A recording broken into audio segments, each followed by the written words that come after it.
اطلب العلم أخي فهو درب به نور، به ترقى به تحيا عالما حرا فخور. اطلب العلم أخي فهو درب به نور، به ترقى به تحيا عالما حرا فخور. سل إماما عاش في العلم دهورا ودهور، يطلب العلم ببذل حتى ضمته البحور. سل إماما عاش في العلم دهورا ودهور، يطلب العلم ببذل حتى ضمته البحور. صابرا في العلم صبرا حتى سموه الصبور.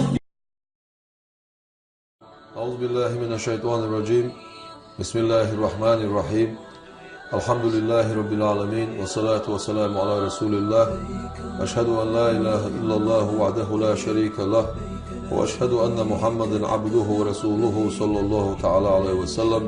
السلام عليكم ورحمة الله تعالى وبركاته.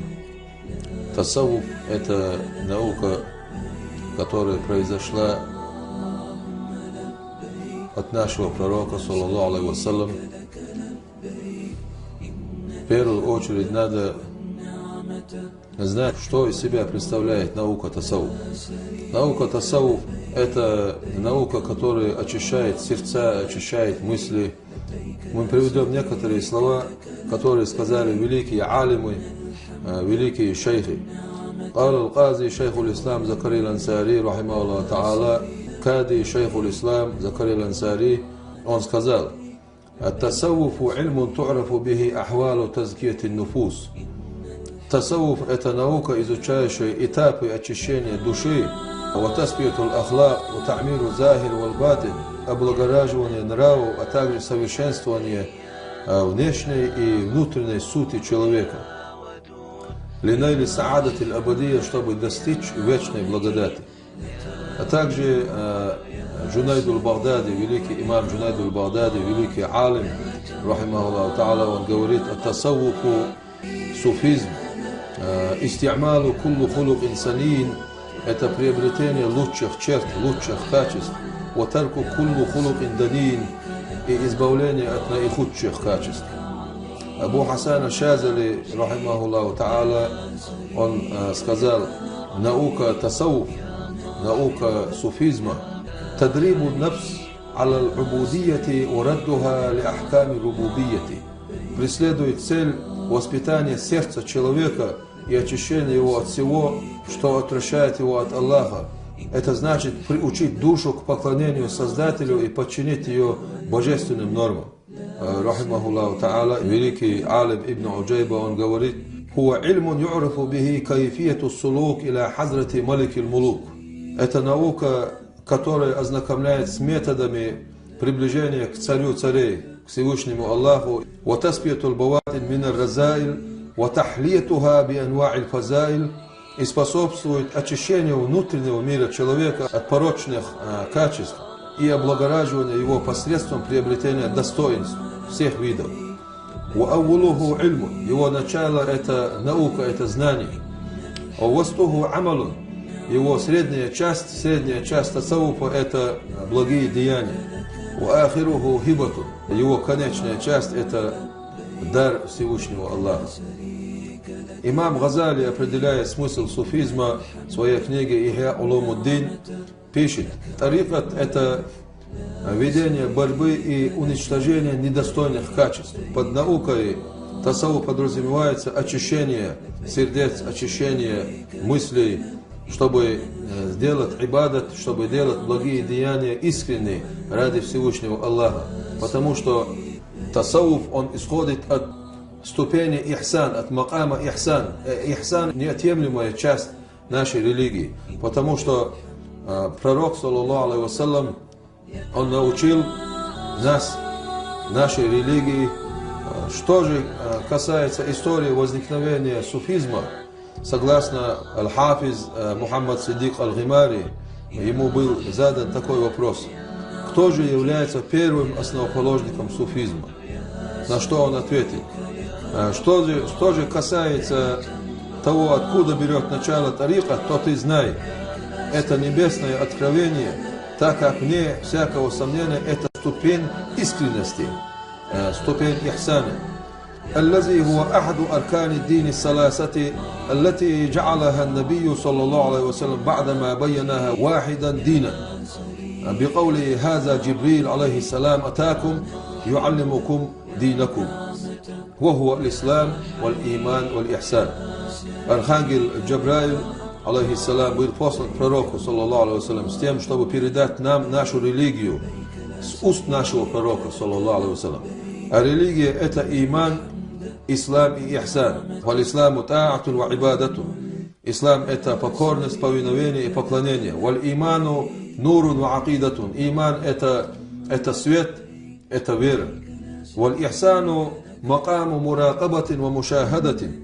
Ихсан это степень мушахада. Наш пророк сказал, саллаллаху алейхи вассалям, аль-ихсану ихсан, ан та'буда раббака, это означает, что ты должен поклоняться Всевышнему Аллаху, кааннака тараху, как будто ты его видишь. Фаин лам такун тараху, если даже ты его не видишь, фаиннаху ярака, поистине Всевышний Аллах тебя видит. В этом и заключается ступень ихсана, чтобы мы делали ибадат искренне.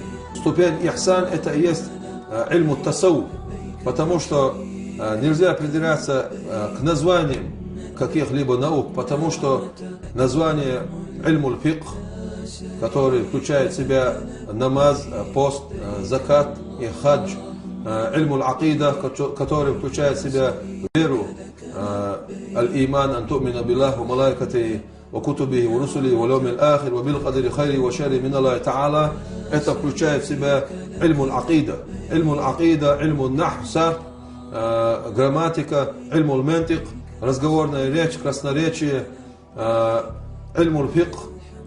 Вот эти названия наук не были во времена пророка, саллаллаху алейхи вассалям, и его сподвижникам, но они зародились в первых 3 столетиях, о которых наш пророк сказал, саллаллаху алейхи вассалям, хайрул куруни карну хаза, сумма ялихи. Самый хороший век это век, вот этот век, в котором жил наш пророк, саллаллаху алейхи вассалям.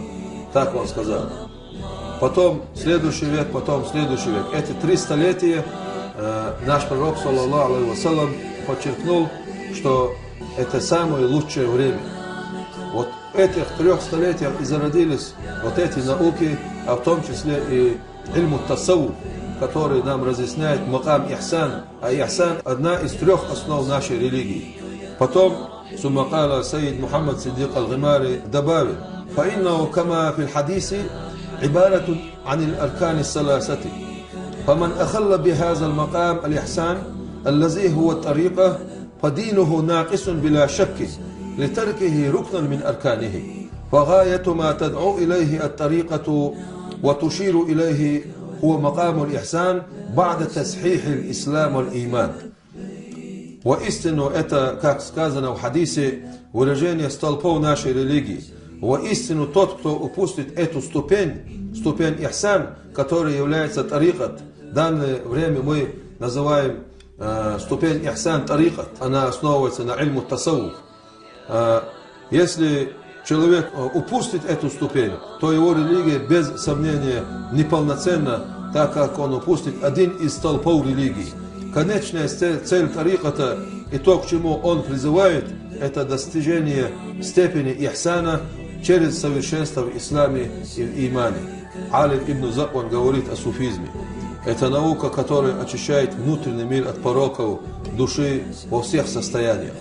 Объясняя эти слова, великий ученый Аль-Манджури отметил, суфизм исследует способы очищения внутреннего мира человека от болезней сердца, таких как злоба, зависть, обман, гордыня, лживое благочестие, ненависть, алчность, скупость и так далее. Суфизм обнажает пороки и указывает на пути избавления от них.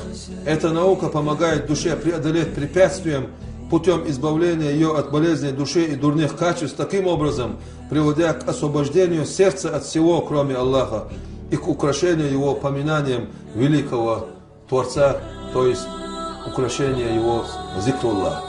Мы немного разъяснили, что под собой подразумевает наука тасауф, а что из себя представляет само слово тасауф, откуда оно произошло, почему именно науку ихсана назвали тасауфан. И людей, которые придерживаются этому, называют суфистами, суфию. Почему? Потому что большинство алимов этих 3 столетий, они признали и назвали ее ильму тасауф. Это не мы ее назвали, а в первых 3 столетиях это великие таби'ин и большие алимы, шейхи, они назвали эту науку наукой тасауфа. И привели много вариантов, почему эту науку так назвали. Мы приведем несколько из них. Некоторые утверждают, что это произошло от слова суфа, то есть шерстинка. Лианна суфия ма Аллахи та'аля касуфатиль матруха. Объяснением этого служит то, что суфи ощущает себя перед Всевышним Аллахом подобно брошенной шерстинке. Листисламихи лиллахи та'аля, потому что он беспрекословно повинуется Всевышнему Аллаху. Амину манкал, из них есть такие алимы, которые утверждают, что произошло это от слова иннаху мина сифати, от слова сифат, свойство. Из джамалатту иттисафут биль махасин, так как суфи воплощают в себе все наилучшие из человеческих качеств. Амину манкал, из них есть такие алимы, которые утверждают, что произошло это от слова мина сифа, то есть чистота. Хатта кала Абул Фатх аль-Бусти, в этой связи Абул Фатх Бусти отметил: я же не отношу этот термин к какому-либо иному, кроме как человеку, очистившему внутренность. Он и есть суфи. Из них есть, которые утверждают, что произошло это слово от слова суфат, скамья. Во время нашего пророка, саллаллаху алейхи вассалям, были люди, их называли ахлу суфат, люди скамьи. Они были неимущие сподвижники пророка, саллаллаху алейхи вассалям, они имели только одну одежду, они все время находились в мечети нашего пророка, саллаллаху алейхи вассалям, в Мадинате, и занимались только поминанием Всевышнего Аллаха, зикруллах. И выходили из мечети только для того, чтобы совершить тахарат. Их искреннее богослужение является высшим идеалом, к которому стремились мусульмане на протяжении всей истории. Их восхваляет Всевышний Аллах в своем аяте: Бисмиллахир рахманир рахим, «Васбир напсаха ма'аллазина яд'уна раббахум билгадати валь ашийи». Так будь же ты вместе с теми людьми, которые искренне взывают Всевышнему Аллаху по утрам и по вечерам. Некоторые алимы говорят, что слово тасаввуф произошло от слова саф, первый ряд. Считалось, что суфи, проявляющие особое рвение и усердие в богоугодных делах, находятся в первом ряду из-за их приближенности ко Всевышнему Аллаху. И некоторые алимы говорят, что слово произошло от слова суф, то есть шерсть, потому что суфи надевали накидки из грубой шерсти. Это была самая дешевая одежда. Это великие алимы, великие аулия, и они отреклись от всего мирского и выбрали самую дешевую одежду. Это была, в то время это была грубая шерсть. Поэтому их назвали суфиями. Как бы там ни было, термин суфизм настолько известен, что его происхождение едва ли нуждается в исследовании. Употребление термина суфизм не исключает при этом каких-то иных названий для выражения его сущности. Нравственная, духовная сторона ислама, наука ихсан. При этом автор книги Джавхаратут Тавхид Ибрахим Баджури, он сказал: ты повелевай одобряемое и отделяйся от сплетен и хулы и всяких порочных деяний, таких как самодовольство, гордыня, зависть, спор и показуха. И он продолжает: то есть ты отделяйся от всякого действия, порицаемого шариатом. Эти слова он привел к науке тасауфа. Поэтому заниматься наукой тасауфа, быть суфием, это является фарз айном, потому что мы обязаны очистить наши сердца, наши мысли от порочных качеств. Мы должны избегать грехов. К этому худжатуль ислам имам аль-Газали, он говорит сам про себя. После того, как он встал на путь суфиев и ощутил его плоды, он сказал: вступление в ряды суфиев обязательно фарзуль айн, ведь никто, кроме пророков, не чист от пороков. Поэтому нам нельзя отвергать эту науку. Мы должны как в наших силах придерживаться тасауфу, придерживаться тарикату, потому что религия ислам, она основана на 3 основах. Это ислам, это иман, это ихсан. А без ихсана религия будет неполноценна. Вассаламу алейкум ва рахматуллахи ва баракатух.